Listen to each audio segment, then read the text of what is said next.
வாக்குண்டாம் நல்ல மனமுண்டாம் மாமலரால் நோக்குண்டாம் மேனினுடங்காது பூக்கொண்டு துப்பா திருமேனி தும்பி கையான் பாதம் தப்பாமல் சார்வார் தமக்கு. ஓம் நமச்சிவாய. மேன்மைகள் சைவநீதி விளங்குக உலகமெல்லாம். நோயற்ற வாழ்வே குறைவற்ற செல்வம்.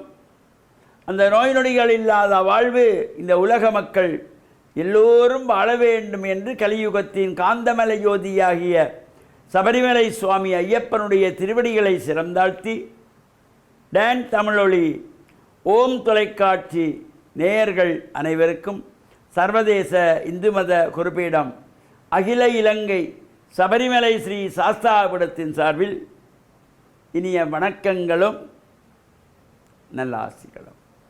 என்றும் மங்களகரமான விஸ்வாவசு வருஷம் ஆனி மாதம் 5ஆம் நாள் 19/6/2025 வியாழக்கிழமை. இன்று மலர்ந்திருக்கின்ற இன்றைய பொழுதும் நம் எல்லோருடைய வாழ்விலும் எல்லா விதமான சிறப்புகளும் வெற்றிகளும் கிடைக்க வேண்டும் என்று இறைவனை பிரார்த்தித்து இஷ்ட தெய்வங்கள் குலதெய்வங்கள் பாரம்பரிய தெய்வங்களை வழிபட்டு பெற்றோர்கள் பெரியோர்கள் குருவானவர்கள் ஆசிரியர்களையும் வணங்கியவர்களுடைய அன்பையும் ஆசையையும் பெறுகின்ற பொழுது எந்த நாளுமே நமக்கு நல்ல நாளாக அமையக்கூடியது. ஆனி மாதம் பிறந்திருக்கிறது. இந்த ஆனி மாதத்திலே பல்வேறு சிவன் ஆலயங்களிலே அம்பாள் ஆலயங்களிலே இந்த மகோற்சவத்துக்குரிய காலம். அவ்வாறு இந்த உற்சவங்கள் நடைபெறுகின்ற ஆலயங்களிலே நாம் சென்று பிரார்த்தனை செய்வது, தொண்டுகள் செய்வது, ஆலயங்களுக்கு சென்று நாம் சரியை தொண்டுகள் செய்ய வேண்டும். ஆலயத்துக்கு செல்லுகின்ற பொழுதே நாம் இந்த நமது சமய கலாச்சார விழுமியங்களை பாதுகாக்கின்ற வகையிலே ஆசார சீரராக செல்ல வேண்டும். வெள்ளை வேட்டி சால்வை ஆண்கள் அணிந்து செல்ல வேண்டும். பெண்கள் நாகரிக உடைகள் தவிர்த்து கலாச்சார உடைகள் அணிந்து செல்ல வேண்டும். தாய்மார்கள் பட்டு சேலை அணிந்து செல்ல. திருமணமாகாத கன்னிப் பெண்கள் பட்டுப்பாவாடை தாவணி அணிந்து செல்லலாம். சிறு பிள்ளைகள் பட்டு பாவாடை அணிந்து செல்வது இவையெல்லாம் இந்த ஆள் பாதி ஆடை பாதி என்பார்கள். ஒரு ஆலய தரிசனத்துக்கு நாம் செல்லுகின்ற பொழுது நம்முடைய மனம் தூய்மையாக இருக்க வேண்டும், உடம்பு தூய்மையாக இருக்க வேண்டும், ஆடை தூய்மையாக இருக்க வேண்டும். அப்பொழுதுதான் சிந்தனை தூய்மையாக இருந்து இறை சக்தி நமக்கு கிடைக்கும். இந்த இறையருளை பெறுவதற்கு நாம் ஆலயத்துக்கு செல்லுகின்ற பொழுது மனதை பக்குவமாக நாம் பார்த்து கொள்ள வேண்டும். மனதிலே எந்த விதமான களங்கங்களும் இருக்கப்படாது. அங்கே காமம், குரோதம், லோபம், மோகம், மதம், ஆச்சரியம் என்கின்ற தீயவையெல்லாம் விலகி புனிதமானதாக பரந்து விரிந்து பரோபகார எண்ணங்கள் கொண்டதாக இந்த இதய தாமரை என்கின்றதாகிய ஹிருதய கமலம் என்கின்ற இதய தாமரை பரந்து விரிந்து பரோபகா மறந்திருக்கின்ற பொழுது அங்கே இறைவன் வந்து குடிகொள்வானாம். அவன் விரும்புவதே இந்த இதய கமலத்தை தான். எனவே மனம் சுத்தம் இருக்க வேண்டும், உடம்பு சுத்தமாக இருக்க வேண்டும், ஆடை சுத்தமாக இருக்க வேண்டும், எண்ணங்கள் சுத்தமாக இருக்க வேண்டும், சிந்தனைகள் சுத்தமாக இருக்க வேண்டும். நடப்பது எல்லாமே நல்லதாக அமையக்கூடிய வகையிலே இறையருளெல்லாம் நமக்கு கிடைக்கின்ற வகையிலே இந்த ஆலய உற்சவங்களிலே நாம் தொண்டுகள் செய்ய வேண்டும்.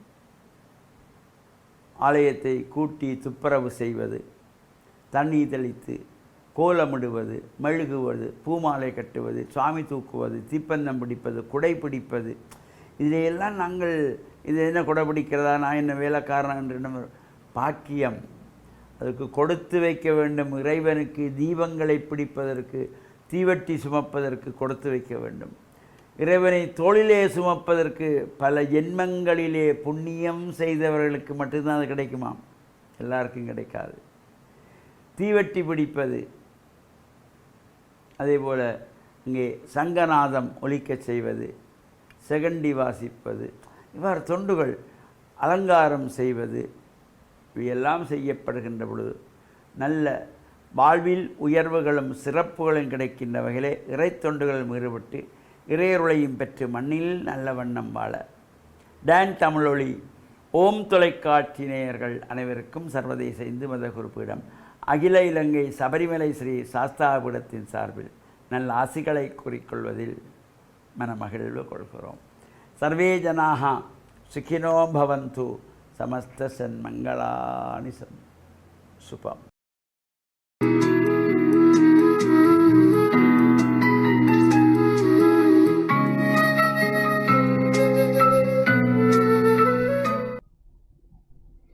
இறையேசுவில் என் அன்பு நெஞ்சங்களே, கிறிஸ்தவ நற்சிந்தனை வேளையில் உங்களை சந்திப்பதிலே எனக்கு மிக்க மகிழ்ச்சி. ஆண்டவர் இயேசுவின் அன்பும் அருளும் உங்கள் அனைவரோடும் இருப்பதாக. கூறுவார்கள் சுவை வித்தியாசமானது என்று. ஒவ்வொருவருக்கும் அவரவருடைய விருப்பு வெறுப்புகள் என்பது சுவை என்று நாங்கள் கூறலாம். உணவை பொறுத்தளவிலே ஒவ்வொருவரும் வித்தியாசமான உணவு பதார்த்தத்தை விரும்புவார்கள்.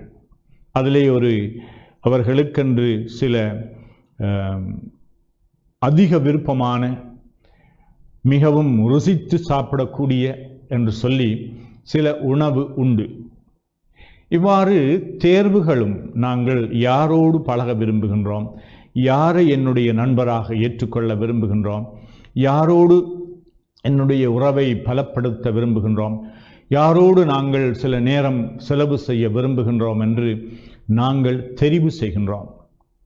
இவ்வாறு இயேசுவினுடைய பணிகளிலே மிகவும் முக்கியமான ஒரு பணி, அவர் சிலரை தன்னுடைய சீடர்களாக தேர்வு செய்கின்றார். குறிப்பாக 12 சீடர்களை, அப்போஸ்தலர்கள் என்று சொல்லுவோம், 12 தனக்கு நெருக்கமாக இருப்பதற்காக தெரிவு செய்கின்றார். இந்த 12 அவருடைய இயேசுவுடைய தெரிவாக இருக்கின்றார்கள். அது மட்டுமல்ல, அந்த தெரிவிலே முக்கியமாக அவர்கள் தம்மோடு இருப்பதற்காக, தம்முடைய அந்த பிரசன்னத்திலே அவர்கள் 3 ஆண்டுகள் இருப்பதற்கு அவர் சந்தர்ப்பம் கொடுத்தார். இந்த தேர்விலே முக்கியமானது அவர்களுடைய தகுதி அல்ல, ஆனால் கிறிஸ்துவுடைய அல்லது இயேசுவுடைய விருப்பமாகும்.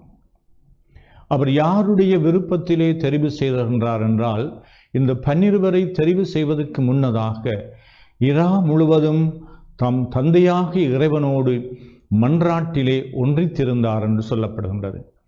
ஆகையினாலே கடவுளுடைய தெரிவு என்பதைத்தான் இயேசு இங்கு தன்னுடைய தெரிவாக அவர் எடுத்துக்கொள்கின்றார். இந்த தெரிவை இயேசு செய்கின்றார் என்று சொன்னால், தெரிவு செய்யப்படுகின்றவர்கள், அழைக்கப்படுகின்றவர்கள் அந்த அழைப்பை ஒரு கொடையாக பெறுகின்றார்கள். நானும் நீங்களும் இந்த ஆண்டவர் இயேசுவினாலே தெரிவு செய்யப்பட்ட அல்லது கடவுளுடைய விருப்பத்திற்கு அமைய இறைவன் எங்களை தெரிவு செய்திருக்கின்றார். அவருடைய தெரிவு என்பது எங்களுக்கு ஒரு தனிப்பெரும் கொடையாக இருக்கின்றது. எங்களுடைய தகுதியோ அல்லது எங்களுக்கு இருக்கின்ற எத்தனை விதமான ஆற்றல்கள், திறமைகளோ அல்லது நன்மைத்தனங்களோ என்றும் கூட பார்க்காமல், அவருடைய விருப்பத்தின்படி அவர் எங்களை அன்பு செய்கின்றார். அவர் எங்கள் மீது கொண்டிருக்கின்ற அந்த அன்பினாலே எங்கள் ஒவ்வொருவரையும் இயேசுவினுடைய சீடர்களாக, கிறிஸ்தவர்கள் மட்டுமல்ல மற்றவர்களும் கூட இந்த இயேசுவுடைய சீடனாக மாறலாம். மதம் மாற்றம் தேவையில்லை. ஆனால் இயேசுவை அறிந்து மகாத்மா காந்தி, அவர் இந்த இந்திய மண்ணுக்கு விடுதலை வாங்கி கொடுத்த ஒரு தனிப்பெரும் தலைவர். அவருடைய தலைமைத்துவத்தினுடைய பண்புகளை நாங்கள் எத்தனையோ நூல்களிலே எழுதியிருக்கின்றார்கள். அந்த போராட்டத்திலே அவர் எவ்வளவு தூரம் அவர் ஆணித்தரமாக அர்ப்பண உணர்வோடு, தியாக சிந்தையோடு, தான் மட்டுமல்ல தன்னோடு இருந்த ஏராளமான மக்களை ஒன்று திரட்டி பெரியதொரு வல்லரசுக்கு எதிராக சுதந்திர போராட்டத்தை நடத்தினவர். அவர் கூறுகின்றார், நான் கிறிஸ்துவனுடைய போதனையினாலே கவரப்பட்டிருக்கின்றேன் என்று. கிறிஸ்துவுடைய மலைப்பொழிவிலே அவர் ஆழ்ந்த கருத்தை அவர் புரிந்து கொண்ட ஒரு தனிப்பெரும் தலைவராகும். அதனாலே ஒரு இந்து கூட கிறிஸ்துவை பின்பற்றலாம், அவருடைய சீடராகலாம். ஏனென்றால் இறைவன் இந்த அழைப்பை யார் யாருக்கென்று அவர் பிரித்து வைப்பதில்லை. எல்லோரையும் தன்னுடைய பிள்ளைகளாகும்படி அழைக்கின்ற இறைவன் அன்பின் கடவுள், தந்தையை போன்ற ஒரு கடவுள் எங்கள் ஒவ்வொருவரையும் அழைத்து கொண்டிருக்கின்றார்.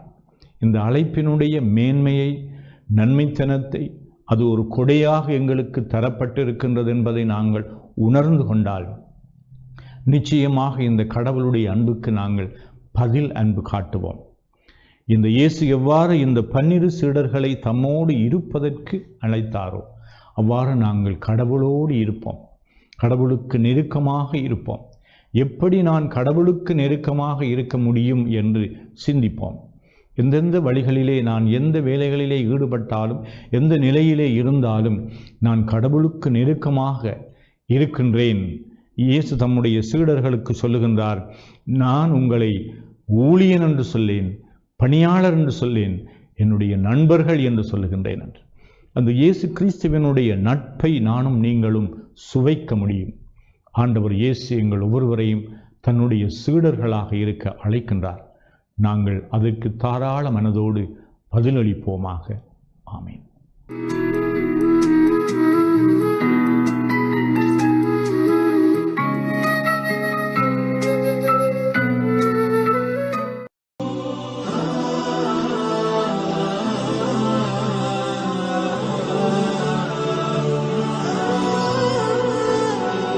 பிஸ்மில்லாஹிர் ரஹ்மானிர் ரஹீம். இஸ்லாமிய நற்சிந்தனையோடு இணைந்திருக்கக்கூடிய நேயர்கள், பார்வையாளர்கள் அனைவருக்கும் அஸ்ஸலாமு அலைக்கும் வரஹ்மத்துல்லாஹி வபரகாத்துஹு. இன்றைய இஸ்லாமிய நற்சிந்தனையினூடாக நபி முஹம்மது ஸல்லல்லாஹு அலைஹி வஸல்லம் அவர்களின் வணக்க வழிபாடுகள், இபாதத்துக்கள் எப்படி இருந்தது என்பதை ரத்தின சுருக்கமாக உங்களுடைய கவனத்திற்கு கொண்டு வரலாம் என்று ஆசைப்படுகின்றேன். அன்புள்ள சகோதர சகோதரிகளே, ரசூலுல்லாஹி ஸல்லல்லாஹு அலைஹி வஸல்லம் அவர்கள் அல்லாஹ்வுடைய தூதராக இருந்து கொண்டு, முன்பின் பாவங்கள் மன்னிக்கப்பட்டவராக இருந்து கொண்டு, சுவர்க்கவாதி என்று அல்லாஹ்வினால் உத்தரவாதப்படுத்தப்பட்ட நிலையில் இருந்து கொண்டு எந்த அளவுக்கு இந்த உலகத்திலே இபாதத்துக்களை அவர்கள் நிறைவேற்றினார்கள் என்பதை பார்க்கின்ற பொழுது, சில நேரம் நபி அவர்கள் இரவு தொழுகையில் ஈடுபடுவார்கள். நபி அவர்கள் அந்த தொழுகையிலே அல்லாஹ்வுடைய வசனங்களை ஓதி கண்ணீர் வடிப்பார்கள். அந்த நேரத்திலே அழுது அவர்களுடைய நெஞ்சிலே இருந்து ஒலிக்கக்கூடிய அந்த ஓசை ஒரு தண்ணீரை பாத்திரத்திலே ஊற்றி கொதிக்க வைத்தால் எப்படியான சத்தம் ஏற்படுமோ அந்த சத்தம் நபிகளாருடைய உள்ளத்திலிருந்து ஒலிக்கக்கூடிய அளவுக்கு அழுது அல்லாஹ்வுடைய வசனங்களை ஓதி தொழுகையை நபி அவர்கள் நிறைவேற்றுவார்கள். சில பொழுதுகளில் நபி அவர்கள் தொழுவார்கள், கால்கள் வீங்குகின்ற அளவுக்கு இபாதத்தில் அதிகமாக ஈடுபடுவார்கள். அந்த நேரத்தில் சஹாபாக்கள் கேட்பார்கள், அல்லாஹ்வின் தூதரே, நீங்கள் முன்பின் பாவங்கள் மன்னிக்கப்பட்டவராக இருந்து கொண்டு கால்கள் இந்த அளவுக்கு வீங்குகின்ற அளவுக்கு ஏன் சிரமப்பட்டு நீங்கள் தொழ வேண்டும், நீங்கள் வணக்கம் புரிய வேண்டும் என்று கேட்ட நேரத்திலே நபி அவர்கள் சொல்லுவார்கள், அதாவது அஃபலா அகூனு அப்தன் ஷக்கூரா, அல்லாஹ்வுக்கு நன்றியுள்ள ஒரு அடியானாக நான் இருக்கக்கூடாதா? என்னுடைய பாவங்களை எல்லாம் மன்னித்தான், எனக்கு சுவனத்தை வாக்களித்திருக்கின்றான், எனவே அந்த ரஹ்மானுக்கு நன்றி உள்ளவனாக நான் இருக்கக்கூடாதா என்று நபி அவர்கள் கேட்பார்கள். அந்த அளவுக்கு வணக்க வழிபாடுகளில் ஆர்வத்தோடும் ஆசையோடும் ஈடுபடுவார்கள். ஒரு நாளைக்கு 100 தடவைகளுக்கு மேல், இன்னொரு அறிவிப்பில் 70 தடவைகளுக்கு மேல் அல்லாஹ்விடத்திலே பாவ மன்னிப்பு தேடுவார்கள். முன்பின் பாவங்கள் மன்னிக்கப்பட்டவர் இருந்தாலும் பாவ மன்னிப்பு தேடுவது என்பது ஒரு வணக்கம், ஒரு இபாதத். எனவே அந்த இபாதத்தை ஒரு நாளைக்கு 100 தடவைகளுக்கு மேல் நிறைவேற்றுவார்கள் என்றால் அந்த அளவுக்கு இபாதத்துக்களை நிறைவேற்றுகின்ற விடயத்தில் நபி அவர்கள் ஆர்வத்தோடு ஈடுபட்டார்கள். இரவு நேரங்களில் இரவு தொழுகையில் ஈடுபடுவார்கள், தர்மங்களை செய்வார்கள்.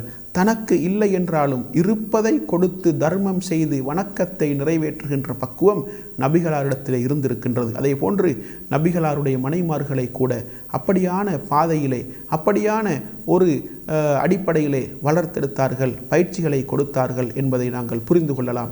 எனவே ரசூலுல்லாஹி ஸல்லல்லாஹு அலைஹி வஸல்லம் அவர்கள் இபாதத்துக்களை நிறைவேற்றுகின்ற விடயத்தில், வணக்க வழிபாடுகளை நிறைவேற்றுகின்ற விடயத்தில் அதிகமான ஆர்வத்தோடு இந்த உலகத்திலே செயல்பட்டார்கள். மனைமார்களுக்கு தெரியாமல் கூட சில வணக்கங்களை செய்வார்கள். இஹ்லாஸோடு அல்லாஹ்வுக்கு தெரிந்தால் மாத்திரம் போதும், அல்லாஹ்வை திருப்திப்படுத்துவதற்காக மாத்திரம் இரகசியமாக வணக்க வழிபாடுகளை நிறைவேற்றக்கூடியவர்களாக நபி அவர்கள் இருந்தார்கள்.